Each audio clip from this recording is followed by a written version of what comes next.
नमस्कार दोस्तों। तो कैसे हैं आप सब। स्वागत है आप सभी का प्रवीण मेडको यूट्यूब चैनल पे। जितने भी बी फार्म और फार्म डी के कैंडिडेट है वो परेशान है कि चॉइस फिलिंग हमारी कब होगी। हालांकि इनका रजिस्ट्रेशन का डेट 10 अगस्त लास्ट था। रजिस्ट्रेशन का डेट क्लोज हो गया है। अब इसमें दो ही कंडीशन हो सकता है, एक कि रजिस्ट्रेशन का डेट बढ़ जाए या फिर चॉइस फिलिंग का डेट आ जाए। यही दो चांसेस हैं, यही दो प्रोसेस हो सकती है आगे की। और मेरे ख्याल से अपडेट नहीं बढ़ना चाहिए क्योंकि ज़्यादा समय बीत गया है और रजिस्ट्रेशन के लिए एक जो प्रॉपर समय देना चाहिए 20 से 25 दिन का, वो समय लगभग लगभग आपको मिल गया है। तो सभी कैंडिडेट रजिस्ट्रेशन कर चुके हैं। एक ही दो ऐसे कैंडिडेट होंगे जो लास्ट में कहीं से पता चला हो और आए हो और अब रजिस्ट्रेशन करना चाह रहे हो। तो मेरे ख्याल से रजिस्ट्रेशन का डेट तो ना ही बढ़े तो अच्छा होगा आप लोगों के लिए भी, कि समय से आपकी काउंसलिंग हो जाए, एक अच्छा कॉलेज मिल जाए, आपको भी एश्योरेंस हो जाए, तो यही अच्छा होगा। और एक दूसरा सीन ये हो रहा है कि चॉइस फिलिंग का डेट आ जाए, तो ये तो आ जाए तो सबसे बढ़िया है। इसी चीज़ का आप लोग वेट कर रहे हैं। और सबसे मेन प्रॉब्लम ये हो रहा है कि क्या मुझे कॉलेज मिलेगा नहीं मिलेगा, इस बात की डाउट हर एक स्टूडेंट को हो रही है।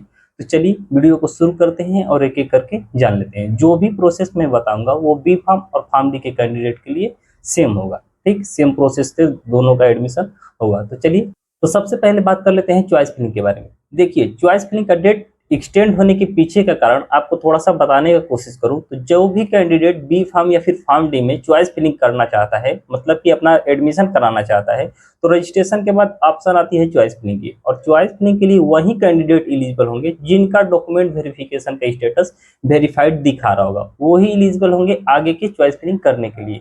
तो ये डिले होने का कारण ये है कि AKTU की तरफ से यदि सभी कैंडिडेट का टेक्निकली वेरीफाइड नहीं कर पाए होंगे, वो खुद से उनमें कमी होगी, तो ही ये डिले कर रहे हैं। ठीक, यदि बच्चा एलिजिबल है, डॉक्यूमेंट सब कुछ सही है, वेरीफाइड करना चाहिए और उनकी तरफ से कोई प्रॉब्लम है, उसी वजह से ये डेट थोड़ा डिले हो सकती है। लेकिन जब रजिस्ट्रेशन डेट क्लोज हो जाता है उसके 2 से 4 दिन या फिर ज़्यादा से ज़्यादा जाए तो 5 से 10 दिन, इतने दिन के अंदर चॉइस फिलिंग स्टार्ट हो ही जाने चाहिए। ठीक, और एक ये भी केस हो सकती है कि मतलब रजिस्ट्रेशन का डेट ही एक्सटेंड कर दे, तो ये भी काम ये लोग कर सकते हैं। AKTU कुछ भी कर सकती है। और जो बच्चे परेशान हो रहे हैं डेट एक्सटेंड होने का, तो इस साल मतलब आप लोग का काउंसलिंग पिछली साल से 1 मंथ पहले चल रही है। तो आप लोग परेशान थोड़ा कम हुई है। परेशान क्या ही कहे, इस यूनिवर्सिटी का हर बार का वही रहता है, बहुत ज़्यादा लंबा काउंसलिंग का प्रोसेस खींचता है। तो चलिए मेन टॉपिक पे बात करते हैं। तो चॉइस फिलिंग में मतलब डिले होने का कारण यही है। तो जो भी कैंडिडेट का डॉक्यूमेंट वेरिफिकेशन के स्टेटस वेरीफाइड दिखा रहे वो परेशान ना हो, चॉइस फिलिंग की विंडो ओपन होगी, उनका एलिजिबल होगा, वो अपना एलिजिबल हो जाएंगे, वेरीफाइड रहेंगे, अपना चॉइस फिलिंग करेंगे, कॉलेज उनको अलर्ट हो जाएगा। जिनका अभी भी डॉक्यूमेंट वेरिफिकेशन में कोई प्रॉब्लम है तो AKTU जाए और जाकर के वहाँ अपना प्रॉब्लम बताए, वो सॉल्व कर देंगे। और जिस भी डॉक्यूमेंट से रिलेटेड आपको लग रहा होगा कि पुराना डॉक्यूमेंट लगाए हैं या फिर इनवैलिड डॉक्यूमेंट लगाए हैं, उस डॉक्यूमेंट को साथ लेकर के जाए। मेरे ख्याल से आप सारा अपना डॉक्यूमेंट लेकर के जाए, जो डॉक्यूमेंट मांगे उनका फोटो कॉपी वहाँ पे उनको प्रोवाइड करा दीजिएगा, वो सही कर दे रहे हैं। बहुत सारे ऐसे कैंडिडेट हैं जो AKTU गए और सही कर दिए।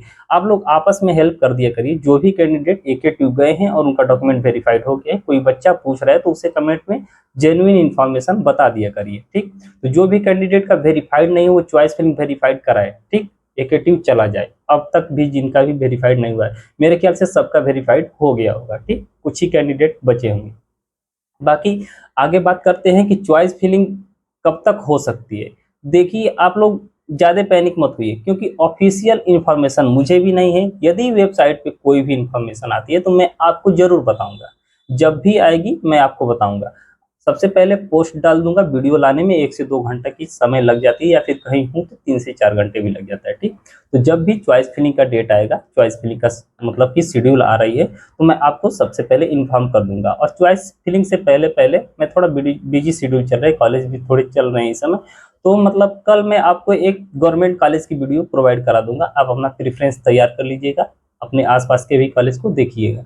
रही बात प्रेफरेंस लिस्ट, चॉइस फिलिंग जब भी स्टार्ट होगा तो आपको प्रेफरेंस देना होगा, तो प्रेफरेंस लिस्ट में आप गवर्नमेंट कॉलेज दीजिएगा, अपने पास के गवर्नमेंट कॉलेज को ज़्यादा प्रीफर करिएगा, अपने पसंदीदा कॉलेज को पहले नंबर पे, दूसरे नंबर पे, तीसरे नंबर पे, ऐसे प्रेफरेंस रखा जाता है। जिस कॉलेज को पहले नंबर पे रखेंगे वो मिलने के चांसेस सबसे ज़्यादा होते हैं। ठीक, तो जो कॉलेज में आप एडमिशन लेना चाहते हैं उसको पहले नंबर पे आप रखिएगा। चॉइस फिलिंग का मेन रूल यही है। ठीक, ये काम आप जरूर करिएगा। तो मैं गवर्नमेंट कॉलेज का कुछ लिस्ट प्रोवाइड करा दूंगा, कुछ आप प्राइवेट कॉलेज भी अपने आसपास के देख लीजिएगा जिनका कम मार्क्स है। और मार्क्स के बारे में आप बात कर लेते हैं। चॉइस फिलिंग का बेसिक डिटेल आप समझ गए होंगे, ठीक। कॉलेज प्रोवाइड करा दूंगा उस समय भी जो मतलब मुझे नीड लगे कि इन स्टेप में बच्चे प्रॉब्लम फेस कर रहे हैं या फिर कमेंट आप करके बताएंगे तो वो मैं आगे सॉल्व करूंगा। आप लोग परेशान मत होइए। कॉलेज मिलने की बात रही तो सबको मिलेगी। अभी बी फार्म लेटरल का 2 राउंड का मतलब कि काउंसलिंग हो गया है और सीट अलॉटमेंट लेटर भी आ गई है।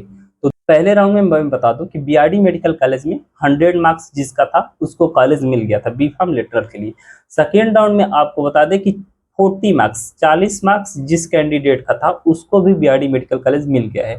तो आप लोग ज्यादा परेशान मत होइए कि कट ऑफ हाई जाएगी, कट ऑफ हाई जाएगी, मुझे नहीं मिलेगा। आप एक होप बना करके रखिए, होप अपना खो मत दीजिए और किसी प्राइवेट कॉलेज में मत चले जाइए। ये मेरा आपसे रिक्वेस्ट है कि आप काउंसलिंग कराइएगा। अब तक रजिस्ट्रेशन आप कर दिए, इतना पैसा लगा दिए, थोड़ा पेशेंस बनाइए, थोड़ा आप वेट कर लीजिए। आप ये सोच सकते हैं कि जनरल एप्टीट्यूड बी फार्म के लिए लेटरल एंट्री के लिए लगता है और 250 मार्क्स में से जो कैंडिडेट 40 मार्क्स लाए हैं उसको बीआरडी मेडिकल कॉलेज लेटरल में मिल गया है। और लेटरल से रेगुलर का कंपेयर करना मतलब सही नहीं होता है, लेकिन आपको मतलब समझाने के लिए, ये बात बताने के लिए बता रहा हूँ कि इतनी कम कट ऑफ जा रही है, ठीक। मैं खुद उस कैंडिडेट का मतलब कि चॉइस फिलिंग किया हूँ और उसको कॉलेज मिला है। आप लोग पैनिक मत होइए, परेशान मत होइए। आगे का अपना थोड़ा धैर्य बना के रखिए। काउंसलिंग में पूरे लास्ट तक आप पार्ट लीजिएगा, आपको कॉलेज 100% मिलेगा, मैं इस बात को कह रहा हूँ। पैनिक होने से कॉलेज नहीं मिलेगा। जो कैंडिडेट लास्ट तक वेट किया है उसको कॉलेज मिला है। तो आप लोगों से रिक्वेस्ट है कि इतने दिनों तक साथ बने हैं, साथ चलते आए हैं, तो आप मतलब फाइनल कॉलेज तक पहुंच जाए। मेरा भी यही मतलब आप लोग से उम्मीद है, यही मेरा भी होप है कि सभी बच्चों को कॉलेज मिल जाए मेरे मतलब। तो आप लोग थोड़ा पेशेंस बना करके रखिए। पेरेंट्स भी थोड़ा फोर्स कर रहे होंगे कि इतने दिनों से घर बैठे हो, क्या कर रहे हो, तो थोड़ा आप समझाने की कोशिश करिएगा, ठीक। सभी को कॉलेज मिल जाता है, इतना ज़्यादा कट नहीं जाती है। और रही बात देर होने के कारण, तो जितना जितना मतलब डिले होती जा रही है काउंसलिंग, जितना लेट होता जा रहा है, कट ऑफ डाउन चलती जाएगी। क्योंकि बहुत सारे बच्चे मेरे जानने वाले सेंट्रल यूनिवर्सिटी में चले गए हैं। आप कमेंट सेक्शन में भी देख रहे हैं कि भैया मुझे लखनऊ यूनिवर्सिटी मिल गया, भैया मुझे इंदिरा गांधी नेशनल ट्राइबल मिल गया, छत्रपति साहू जी मिल गया, ऐसे ऐसे बच्चे कमेंट कर रहे हैं, ठीक।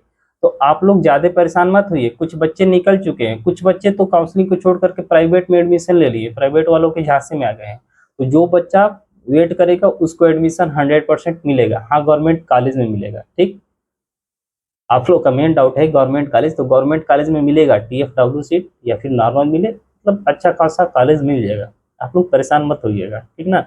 चॉइस फिलिंग के लिए मैं बताऊंगा कि किस मतलब माइंडसेट के साथ चॉइस फिलिंग करना चाहिए, तो उस समय बताऊंगा, ठीक ना। अभी आप लोग परेशान मत होइए, धैर्य बना करके रखिए और अपना काउंसलिंग कराइएगा। बिना काउंसलिंग कराए आप लोग मतलब यहाँ से छोड़ करके किसी प्राइवेट कॉलेज में मत चले जाइएगा। मेरा बार बार आप लोगों से यही रिक्वेस्ट है, ठीक।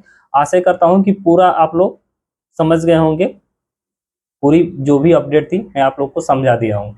बाकी जिस टॉपिक पे यदि आप लोग को डाउट हो, कोई प्रॉब्लम हो तो बताइएगा। कल मैं गवर्नमेंट कॉलेज का लिस्ट आपको प्रोवाइड करा दूंगा, एक वीडियो बनाऊंगा, उसमें बता दूंगा कि ये कॉलेज है, पार्टिसिपेट करेंगे। अभी कंफर्म नहीं हुआ कि यही कॉलेज पार्टिसिपेट करेंगे। मैं पिछले साल के हिसाब से और इस साल जो कॉलेज नहीं कहीं काउंसलिंग करा रहे हैं उनका नाम आपको बताऊंगा। वहाँ पे चॉइस फिलिंग में उन कॉलेज को आप एक बार जरूर से सर्च कर लीजिएगा। चलिए, वीडियो पसंद आए तो लाइक करें, सब्सक्राइब करें, चैनल से जुड़े रहेगा। धन्यवाद।